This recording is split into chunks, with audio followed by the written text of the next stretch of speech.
Right, so Gayla and I are here to talk to you tonight about planning and promoting service projects. So welcome. Thank you, Elise, for the awesome introduction. I'm Dawn Fitzgerald. I am the immediate past co-president of Malden Kiwanis, and I am one of the faculty advisors to the Mystic Valley Key Club. Gayla? Hi, everybody. My name is Gayla Bartlett. I am the District Public Relations Coordinator.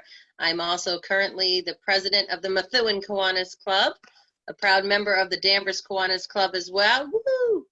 And I just got voted for October 1st to be, let me see if I say this correctly, because Elise will get me if I do not say this correctly, designate governor-elect, no, just governor-elect.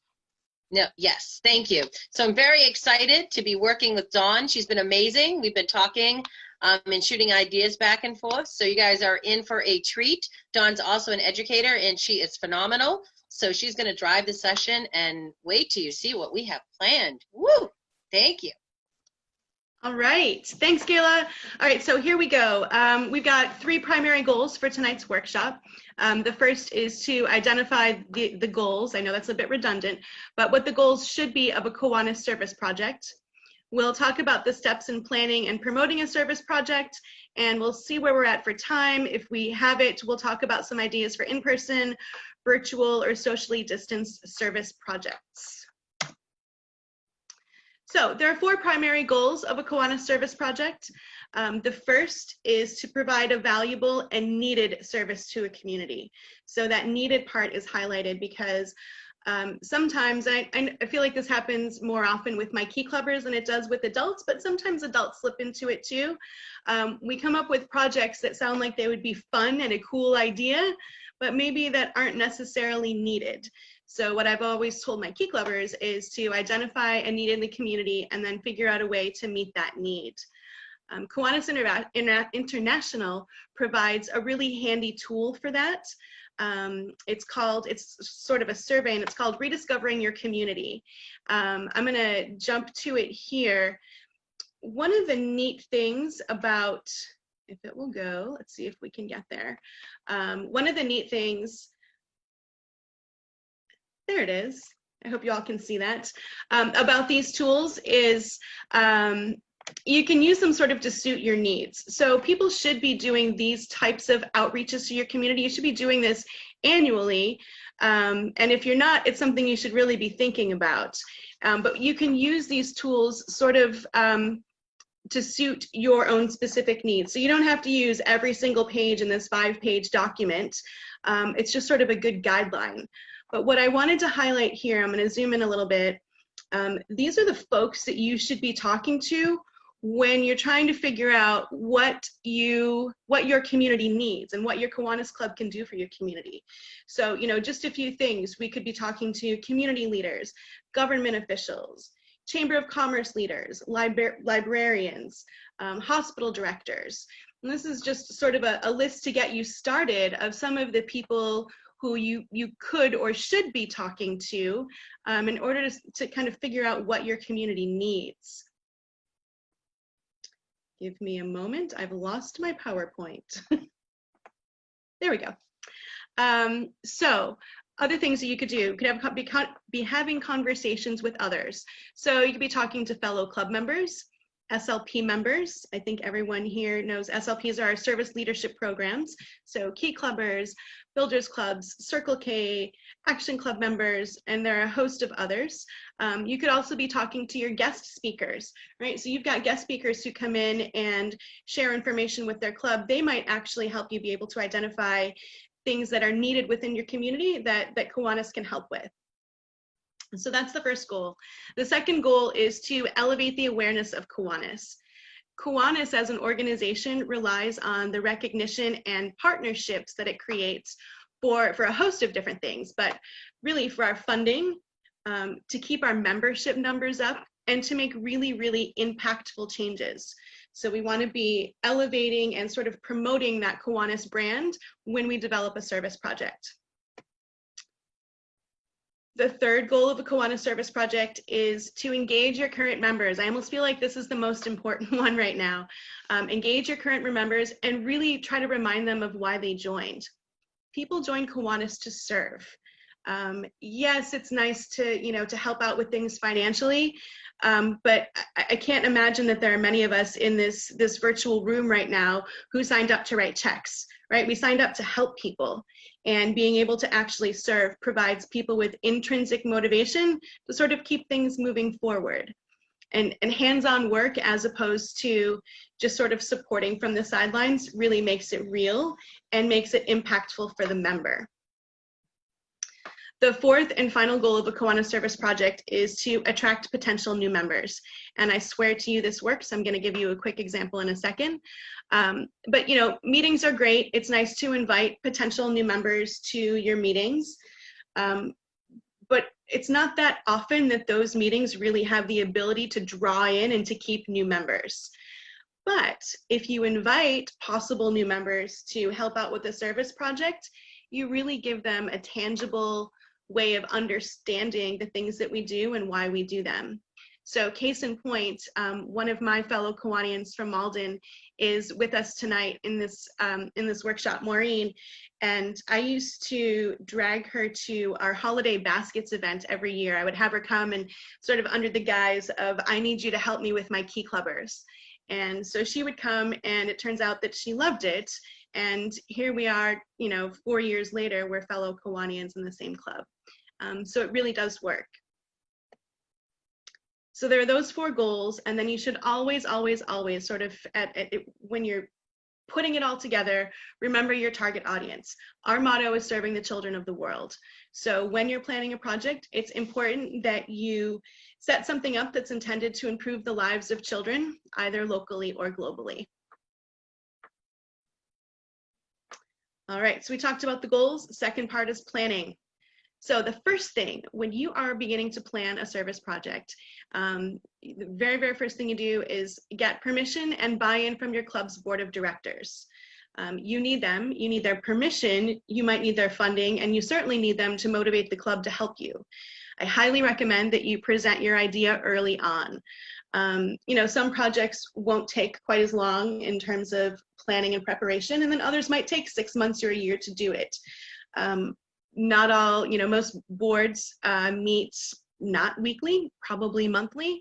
And so it's a good idea to just make sure that you start things in advance, because you need them. You need their permission, you need their buy-in.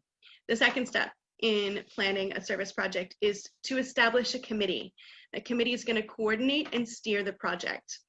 My recommendation is usually 2 to 5 members. It really depends on the project and its size and scope. The first time that I was asked to join a project committee, we were a committee of 2. And it was our Bubbles and Books. It was our inaugural year, and it turned out to be fantastic. And, we've expanded, but I think at most our committee's grown to 4. We don't need more people than that making all of the really important decisions. Remember that your whole club should be participating. The committee is the small group of people that plans and steers the project. I think sometimes what happens with a lot of clubs is the committee ends up being the group of people who plans, coordinates, organizes, and then does all the work. And there's not always the help and the buy-in from the rest of the club. So it's a delicate balance, and it's just something you should keep in mind. Really, work with your board and work with your members to make sure that people are contributing. Third part is to develop your actual project. And rather than sort of dictating what needs to happen, what I've listed here are some things that you should consider. So to begin with, you need to consider the date and the time of your project. Take into account the advanced preparations that are going to need to happen. What's going to happen the day of, who's going to work the day of, who's going to break things down, how is cleanup going to go. Date and time are really important. You should create a calendar or a timeline for your preparations. That includes promotion. You cannot leave promotion out. I'm going to leave that there for now and have Gayla come back to it in a bit. But that needs to be an integral part of your planning and preparation. Also, when we're considering date and time, you should make sure that you check other calendars. You want to avoid competition.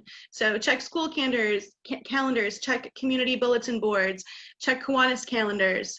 You know, all of these organizations should be working to support each other rather than cannibalizing each other's events. And that sort of helps build partnerships too. And let's be honest, you want your attendance to be good. You don't want to schedule something when there's another big event going on in your town. You should consider the space and the location of your project. Make sure it's available when you need it. Is there a cost that's going to be associated with it? Can that space, if there's a cost, can it be donated? Remember, your club is probably a 401c3 charity. You should check with your treasurer. Not all of them are, but that can sometimes allow for things like space and supplies to be donated. Do you need to pull permits? You know, if you're going to do something at a park, you shouldn't just assume that you can set up at the park on any given day. You'll likely need to contact the city or the town and request a permit. It's not super expensive usually, but you have to consider that at the very beginning of your project. Supplies, what do you need? Is there a cost? How are you going to get them? Where are you going to get them from? Again, is that something that can be donated? You know, just things to consider. And then probably the most important part is the people. Who's going to work? Who's going to be responsible for the preparations? When are they going to do that? Who's going to work on the day of the project? You know, these are all things to consider. When you're considering those things, you should also identify potential partners, partners who can help with lots of different aspects. People that you're looking for are those who might have a vested interest in the service that you plan to provide for the community. They could be people who have the ability to contribute, whether it's financially, by providing supplies, or as just the bodies to help out, you know. Maybe they're your muscle on the day of. We use key clubbers for that all the time in my club. And then you should also consider the Kiwanis partners who could help. So there's a link here to that. Let's see if we can get there to show you some of our Kiwanis partners. So there are lots of them. I'm just going to scroll through quickly. These are partners who might be interested in working with you. There are also some that might be useful in terms of helping to support. So for example, I wanted to look, the Kiwanis warehouse, this one here is a great place to get products that you might need for your products at a very low rate, a low cost. Others, Office Max. Did you know we have a partnership with Office Max and Office Depot?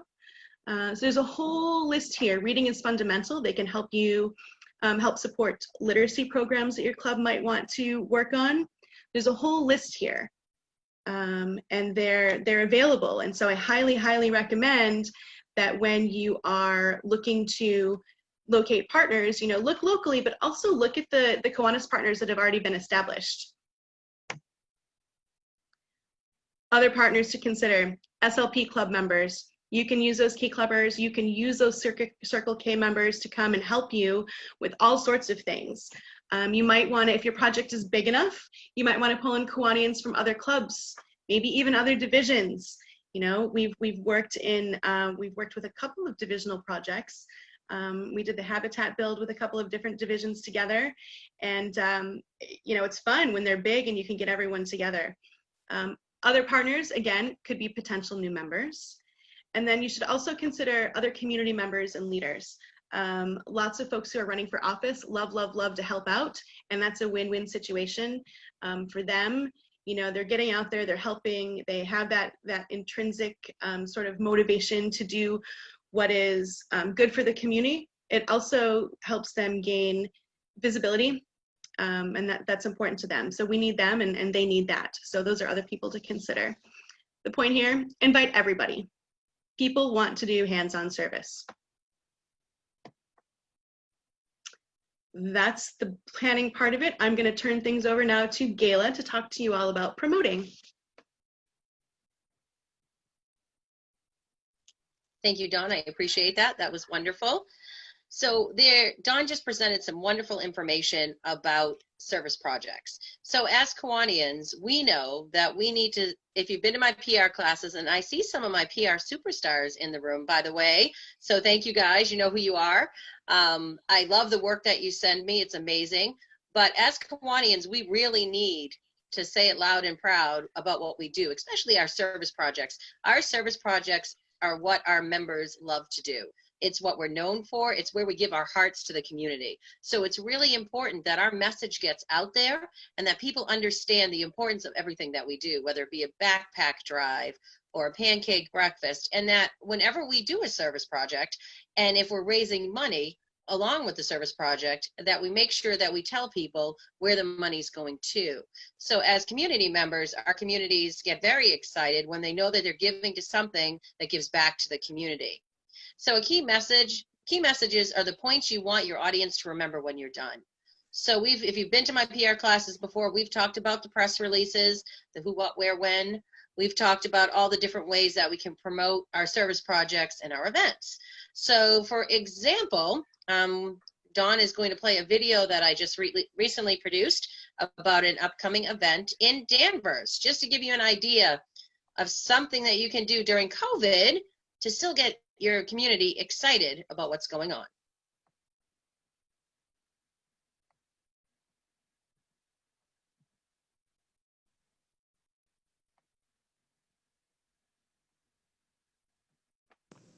The Danvers Kiwanis Club thanks you for your past support and present support. And we present the 27th annual Rubber Duck Race, and this year it's virtual. To provide scholarship funds for local college students. The race this year, well, it's rain or shine. On Saturday, September 26th at 11 a.m., hundreds of rubber ducks will be drawn live on our Facebook page. Who will be the winner? All you have to do to enter is go to danverskiwanis.org. You can adopt one rubber duck or a whole family of rubber duckies. Your duck number assignments will be emailed to you before the big race. First prize is $1,000, second prize is $300, and third prize is $200. Danvers Kiwanis Foundation, Inc. is a 501c3 nonprofit charitable organization providing scholarship funds for local college students. If you're sending a check, make that check payable to Danvers Kiwanis Foundation, P.O. Box 92, Danvers, Mass. 01923. And as always, we thank our wonderful Danvers community for supporting us with all our service projects. The Danvers Kiwanis. All right.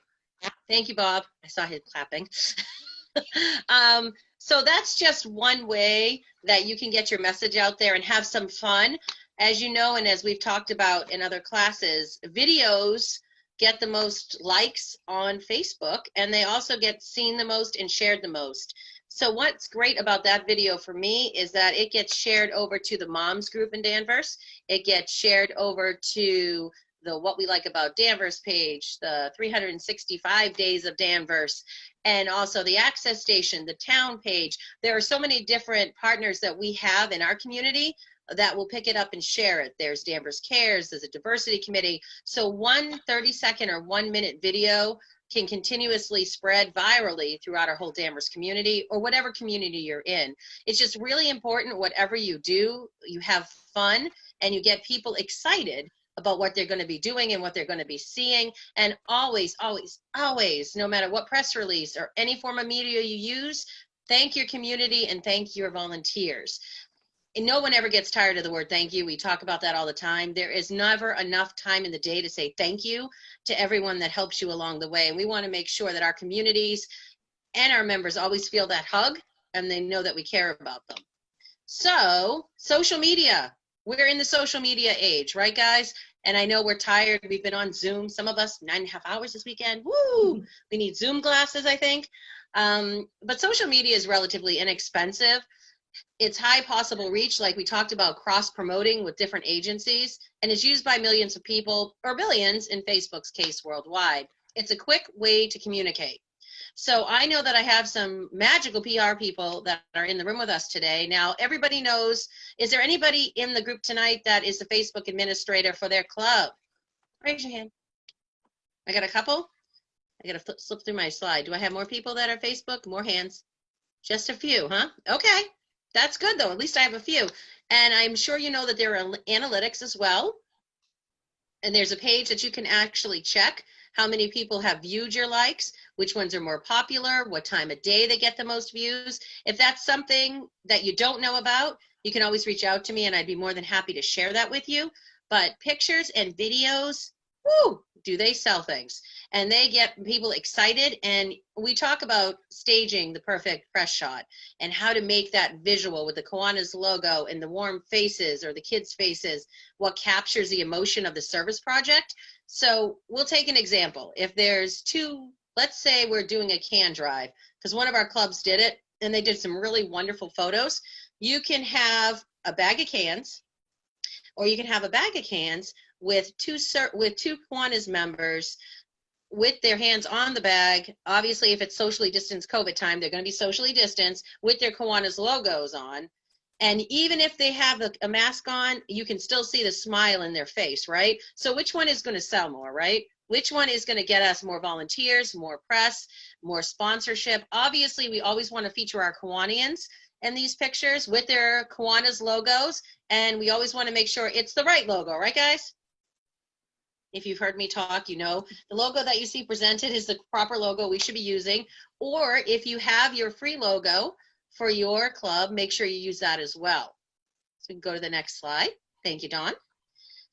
Promotions and all that exciting things that you need are free on Kiwanis International. And we've talked about this before.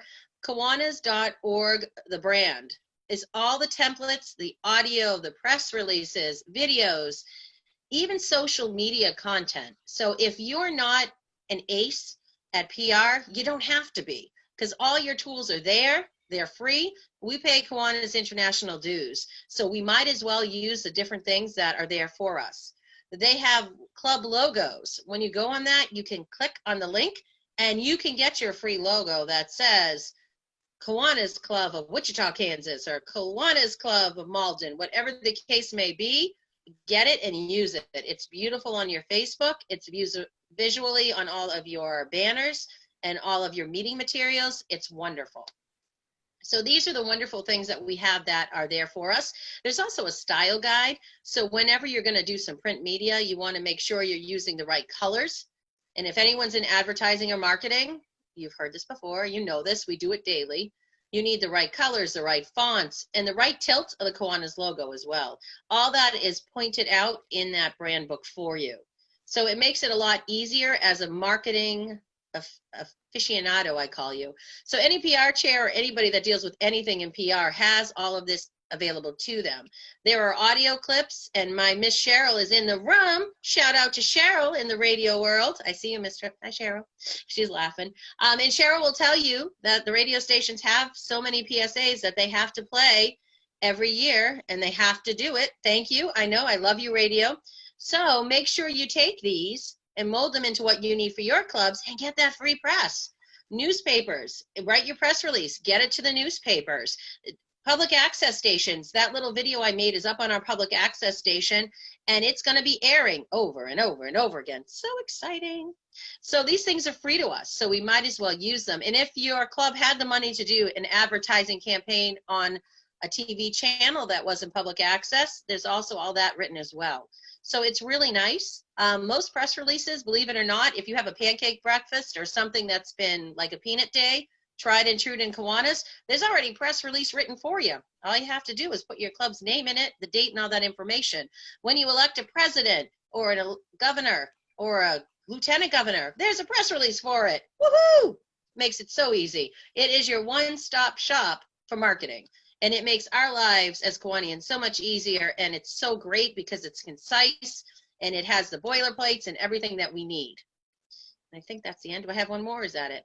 I think that's my magic. Okay, so that's what I have on PR and branding and marketing. And just like I always say, never put your Kiwanis light under a bushel. We want to make sure everybody knows what we do, because Kiwanians are amazing. Our volunteers are superstars, and our communities, we love our communities and wouldn't be here without them. Thank you. Awesome. Thanks, Gayla.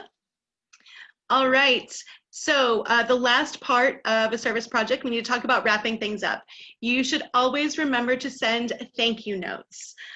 This is important, and it's a tiny little thing, and it goes a really long way. I recommend you send them to your donors and sponsors, non-club members who assisted, even people whose services were purchased. So even if you paid for the printing or and didn't get things donated, even the stuff you paid for, those people like to know what impact the project had. And so it's important to thank those people as well. And you should definitely, I think Gayla will agree with this from the PR standpoint, include a photo if you can. If you can include a photo in your thank you note, it just helps make things a little bit more real, and it gives, especially for people who might not have been there, it gives people an idea of what actually happened. So those are things to consider. And then the very last thing that you should do after a service project is a debrief. You should meet with the committee members and any stakeholders. So stakeholders might be people that you partnered with who had a really active role during your service project. And I would recommend doing this, don't wait more than a month or so after your service project. But you want to get together and want to talk about what went well. What are the things that you'll do again? What could have been better? What just didn't work and will you not do again? And then most importantly is, when are you going to conduct that service project again? Hopefully it's not something that didn't go well and you have to scrap. That happens every once in a while, but not that often. So you want to sit and think about, is this something we should do again in 6 months? Do we wait a year to do it? And sort of start planning and thinking about those things for the next time around. So real quick, just recapping, we need to remember the 4 goals in planning a service project: the need, awareness, engagement, and potential. And just remember to keep your eye on the prize, right? Our projects have to be about kids and for kids, because our role as Kiwanians is to serve the children of the world. And that's what I have for you in terms of our presentation. I will get out of there. There we go. And at this time, I think we've got a few minutes. If there are any questions, comments, ideas that anyone wants to share, you can certainly type those into the chat and we can answer them for you.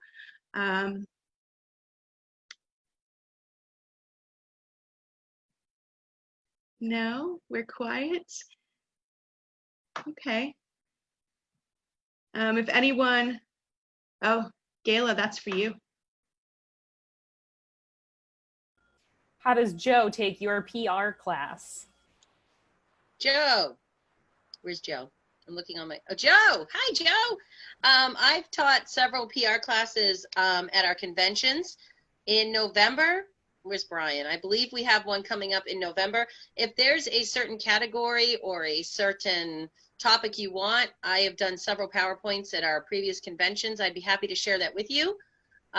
If you and I need to have a chat on the phone or via email or Facebook or whatever works for you, shoot me your schedule. We'll set up a time and we can go over whatever questions you have related to PR. Absolutely. So my email was at the beginning and I will go ahead and type it.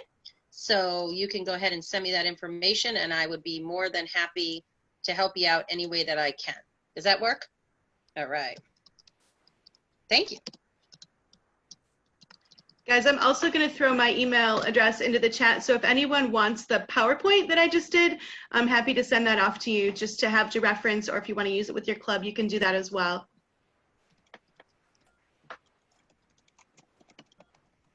Yes. Joe, Jordan, clubs are meeting in person. Who asked that question? Jordan. Hi, Jordan. Yes, clubs are meeting in person. It really depends with the comfortability of your club. My Methuen club, we do Zoom, and we also have started going outside in a big circle. Looks great. You have all these Kiwanians out in parking lots. Some are meeting on lawns. Some are meeting in backyards, socially distanced. It's up to the club, obviously, if they feel comfortable, but obviously you want to respect the social distancing and make sure that everybody feels comfortable and safe. And if you can't do online, in person for everybody, we have some that have just had like quadruple bypass surgery. What we do is do a Zoom option as well. So we have our club together and we're Zooming so that those members that can't make it in person still feel like they're included in the club. And I think even in these times, we want to make sure we have all our members feel included, and that they're not isolated and alone. And if they can't use a computer, we call them and I put them on speakerphone. So they're still there getting the jokes, and I'm getting fined no matter what happens, however they get to us. Very helpful. Thank you. Good.